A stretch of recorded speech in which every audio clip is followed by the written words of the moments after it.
Hello learners, welcome back to my channel Shraddha's Physics. So today we will start the unit 4, that is the elementary band theory, and here we will discuss about Croning-Penny model. So before discussing about the Croning-Penny model, let me tell you about the free electron model. That is, in case of the free electron model, this is totally the classical concept, this free electron model. So this model, it was first introduced by Drude and Lorentz. It was first introduced by Drude and Lorentz in 1900. Okay. So by the help of this free electron model theory, it is in the 19th century we can say this free electron model, it helps in better understanding of the key parameters like the heat capacity, the thermal conductivity, electrical conductivity, magnetic susceptibility and electrodynamics. So that is basically this parameter, that is the heat capacity, thermal conductivity, magnetic susceptibility and electrodynamics. Such classical concept can be clearly explained in this free electron model. But however, this fails to explain the positive values of the Hall coefficient. That is, we will discuss about this Hall effect and the Hall coefficient. So this free electron model, it fails to explain that positive values of the Hall coefficient observed, and it also fails to differentiate between the insulator, semiconductor and conductor material. And also it cannot relate the conduction electron in metal to the valence electrons of the free atoms. And also it cannot explain the transport properties like the magnetotransport. So these are some drawbacks of the free electron model, and these are some advantages of the free electron model. So to just overcome these drawbacks, that is by using this Croning-Penny model, now we will see on the basis of band theory, that is the energy band theory, Croning-Penny successfully explained the differentiation between the fundamental nature, we can say the fundamental nature of the insulator, conductor and semiconductor. So let us start the Croning-Penny model. So this model illustrates the behavior of the electron in a periodic potential by assuming a relatively simple one-dimensional model of periodic potential as shown in the figure. So here the Croning-Penny, he considered the one-dimensional potential, that is your periodic potential, to study the behavior of the electron. Now you can see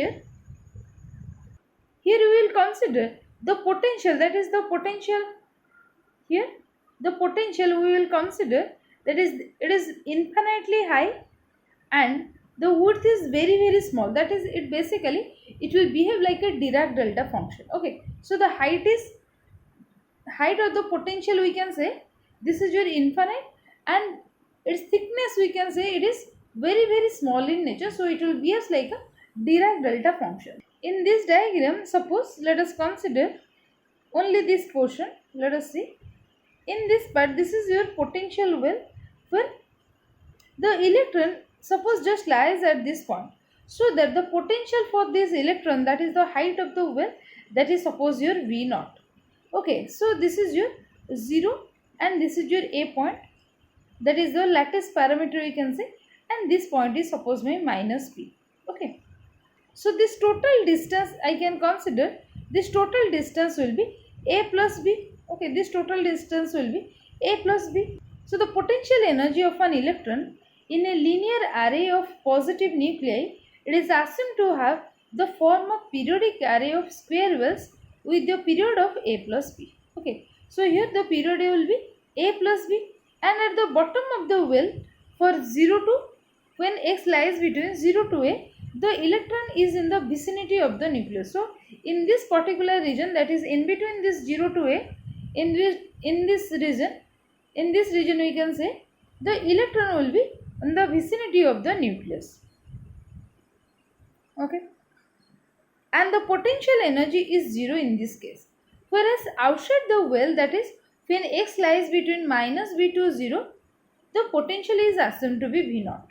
So in this diagram you can see here, when the electron lies inside this well, so here the potential is 0, but when I will consider that is the outside, so let me show you. So this part, so outside the well you can see the potential value will be equal to V naught. So this is your V naught, the potential will be V naught. When the electron, we can say that x lies between minus b to 0. So the potential is assumed to be V naught at this point. This model gives an approximation to the type of periodic potential existing inside a lattice. Okay, so for the lattice, we'll consider the square well potential. And also, it is useful to illustrate the various important features of the quantum behavior of the electrons in the periodic lattice. So basically, this Kronig-Penney model is used to explain the strength of the potential as well as the band gap, that is the band gap occurs at the zone boundary. So to calculate this, that is the behavior of the potential and the strength of the potential, will do the quantum mechanical treatment with this potential well.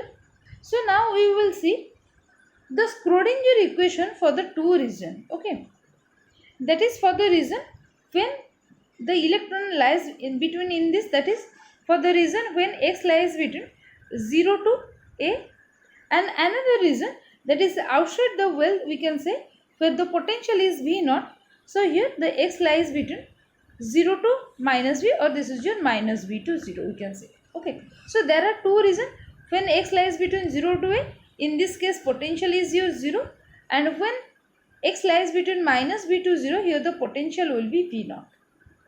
Now let us write the Schrodinger equation in the two different regions. So now if I will write the Schrodinger equation in the region 1, suppose d square psi 1 by ds square plus 2me by h cut square into psi 1 equal to 0. You know this h cut is equal to h by 2 pi.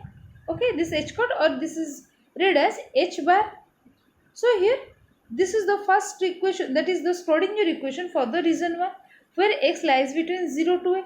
Since here this is the actual relation is 2m by h cut square E minus v. So here the potential is 0. So simply I have to write this will be 2me by h cut square into psi 1 equal to 0. But in the region 2, this will be d square psi 2 by ds square plus 2m by h cut square E minus v naught psi 2 equal to 0. Because in the region minus v to 0, here the potential will be v naught. Now if I substitute the value alpha equal to the root over of 2me divided by h cut square, then the first equation, that is this equation, will be d square psi 1 by ds square plus this term will be alpha square into psi, this is your psi 1 equal to 0. And similarly for the second equation, if I will substitute this 2m by h cut square E minus v naught root over will be equal to beta, then this is equal to minus beta, then this will be equal to d square psi 2 by ds square will be d square psi 2 by ds square minus this part will be minus beta square psi 2, and that is equal to 0, that is equal to u 0. Now you can see here the beta value is root over of 2m v naught minus e divided by h cut square root over. So that if we will square both sides, then this will be beta square will be equal to root over and again the square. So the root over and square, they will get cancelled, that is root over means your power half and this is your 2. So when 1 by 2 get multiplied with 2, that will be your power 1. So this beta square will be equal to 2m by h cut square v naught minus e, but here in the expression this is e minus v naught. So if you will take common minus sign, then this will be minus 2m by h cut square whole into e minus v naught. Okay, so this is the value of your minus beta square. So after substituting the value in equation 1, we will get the equation 2, and where alpha and beta are the real quantities. Now for the periodic potential, according to the Bloch function, this psi of x can be written as, that is the solution of this function psi of x will be equal to exponential ikx into uk of x, where uk of x is the periodic function in the x with the boundary of a plus b. So the function is periodic, it means that, and it is periodic within this interval, it means this uk of x will be equal to uk of x plus a plus b, because it is periodic in this interval, that is uk of x, it is a periodic function in x with the periodicity of a plus b. That's why we can write uk of x will be equal to uk of x plus a plus b. Since this is the solution of this equation, now if I'll take the derivative, that is the first order derivative of the equation 4, then this will be d psi by dx will be equal to, if I'll take the derivative of this expression, this is in the form of u and v, that is this is your first term and that is your uk of x is your second term. The derivative of exponential ikx will be equal to ik into exponential ikx into uk of x plus this will be exponential ikx into duk by dx. Again taking the second derivative, this will be d square psi by ds square will be equal to, if I will take the derivative of this expression, if I will take the first derivative of exponential ikx, this will be ik into exponential ikx into uk of x. So I into I, that will be minus 1 into k square. This will be exponential ikx uk of x.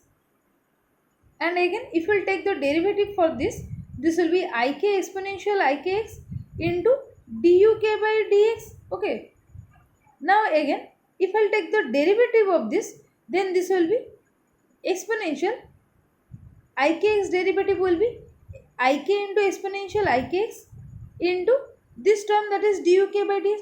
So if I will add these two terms, then this will becomes here, I can write directly 2 into this much, this term. Okay. Now again if I will take the derivative of this duk by dx, then this term remain as it is. This will be d square uk by ds square. Okay. Now if I substitute this value, that is 5, 6 and 7 in the equation 2, that is here in this expression, if I substitute this value, then the equation will be d square u1 by ds square plus 2ik du1 by ds plus alpha square minus k square whole into u1 equal to 0. That is for this interval, that is for the first equation I have to substitute this value for this expression, that is d square psi 1 by ds square. In place of this I can substitute this total value, and again this is plus alpha square psi. So the psi value will be equal to exponential ikx into uk of x. So you can see here this exponential ikx term is present in this equation 4 as well as in this equation 7. In every term this is exponential ikx term is present. So if I will take to the right hand side, then this will goes to 0. So simply I can write the first term, that is you can see here d square uk by ds square, here d square u1 by ds square, that is for the first region, plus 2ik du1 by dx plus here this is minus k square, and here this term, that is plus alpha square psi is present. So this will be alpha square into uk of x minus k square into uk of x. So for that expression simply I am writing here, that is your alpha square minus k square into u1 equal to 0. So this is for the reason 1. And similarly if you will substitute the value for the reason 2, now you can see here this is d square psi 2 by ds square minus beta square psi 2 equal to 0. If I will substitute this value again, this will be the result. Okay, the same expression, but here the negative sign will come, and this is your beta square plus k square u2 equal to 0. For the reason x lies between minus b to 0. Now the general solutions to these equations are, if I will solve that equation, we will get u1 equal to a exponential I alpha minus k whole into x plus b exponential minus I alpha plus k whole into x, that is for the region 0 to a, that is for the first region. And similarly for the second region, the solution will be u2 equal to c exponential beta minus ik whole into x plus d exponential minus whole into beta plus ik whole into x, that is in the region minus b to 0. And here this a, b, c, d, these are your the constant, and it can be determined by the boundary conditions. So the boundary conditions are here u1 of 0, that is equal to u2 of 0, and also du1 by dx at x equal to 0 equal to du2 by dx at x equal to 0, and also u1 of a equal to u2 of minus b, and du1 by dx at x equal to a will be equal to du2 by dx at x equal to minus b. So these are the boundary conditions. So by using this boundary condition, we can calculate the constant value, that is A, B, C, D. Now if you will see, if I will substitute this value, that is, first of all, if I will take this condition, that is u1 of 0 equal to u2 of 0, you can see here, if I substitute this value u1 of 0 means in the place of x I have to substitute the value 0. So in the first expression you can see, if I substitute this value x to be 0, so exponential power 0 will be 1, so this will be a plus b. And similarly for u2 of 0, again if I will put x equal to 0 in this expression, then again exponential 0 is 1 and again exponential 0 will be 1, that is c plus d. So here I can write a plus b equal to c plus d.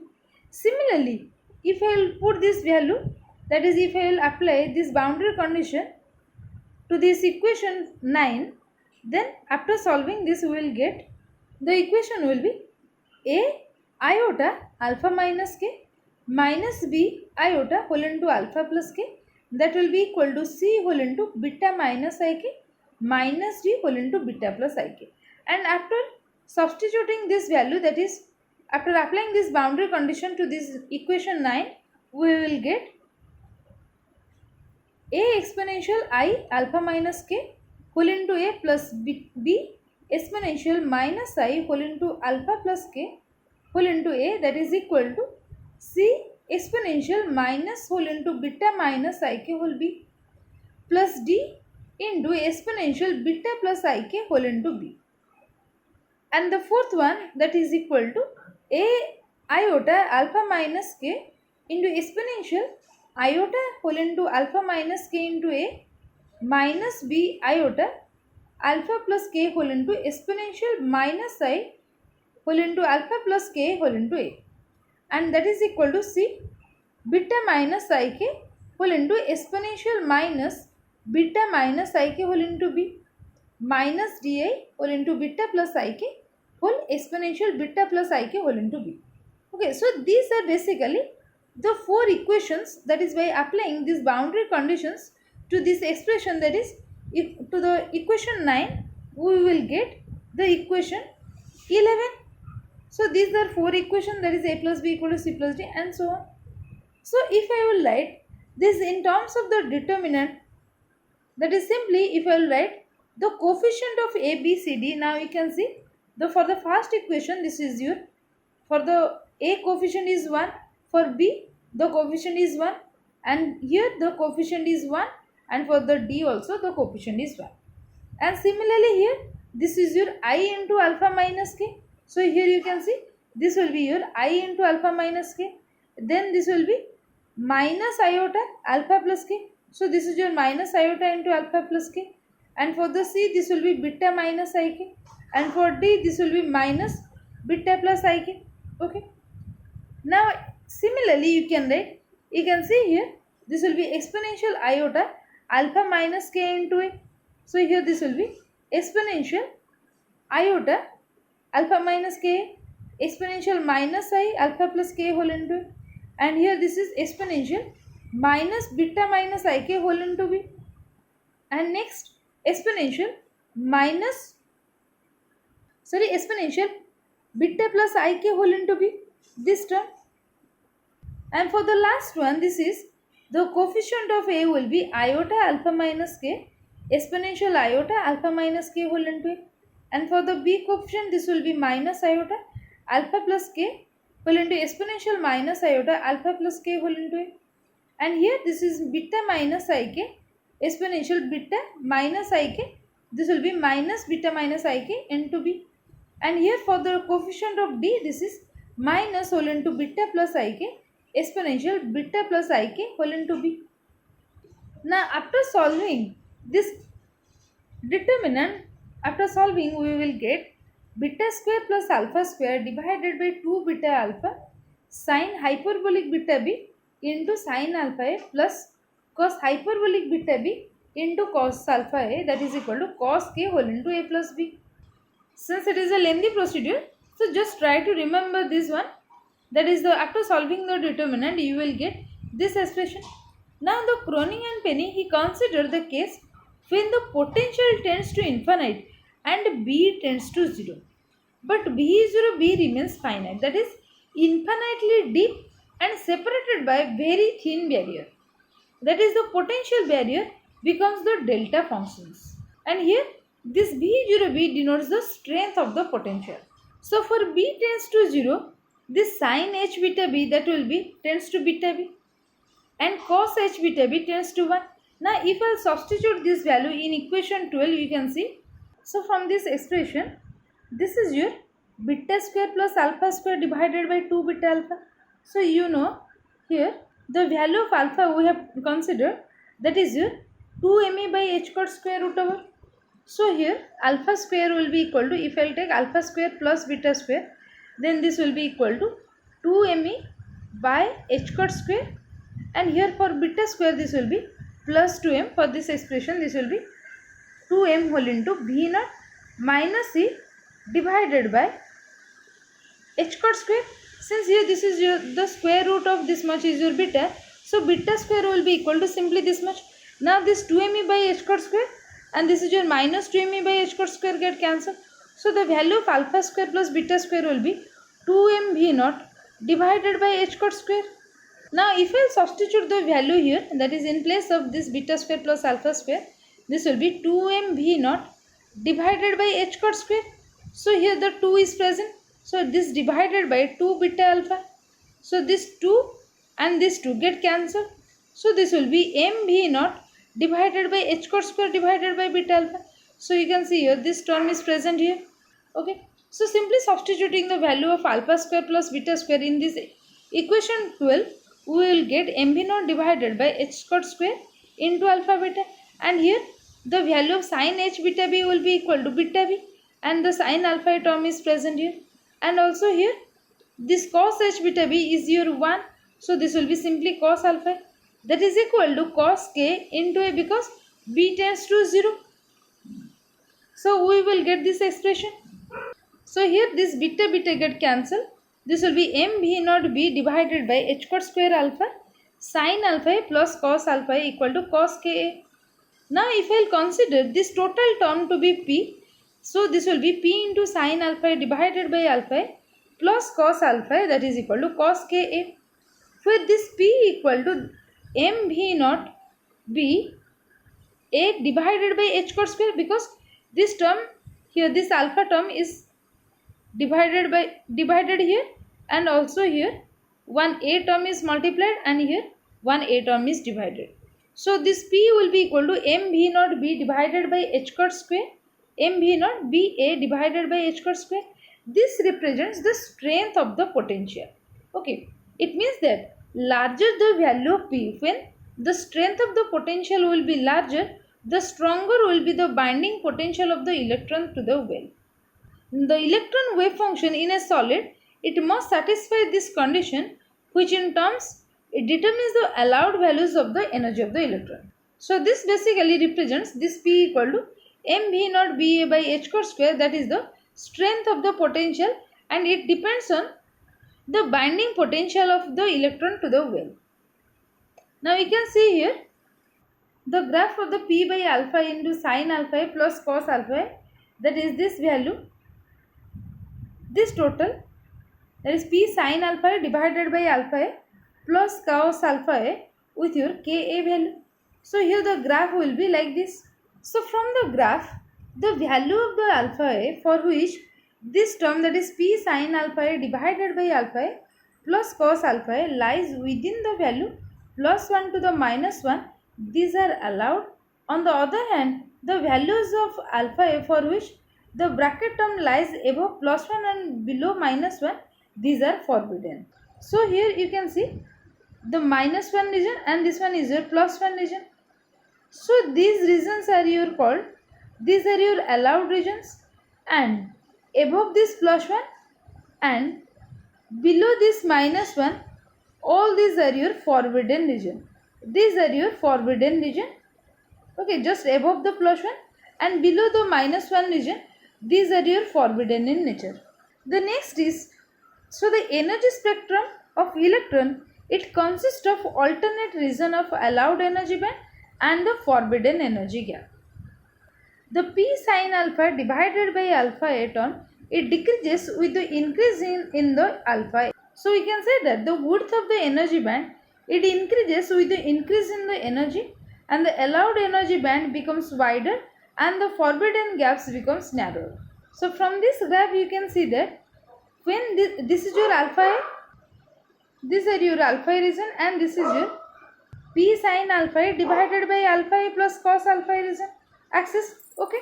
So when this alpha a increases, you can see here the width of the band decreases, and also we can say that the allowed energy band, they becomes wider, and the forbidden band, they will become the narrower.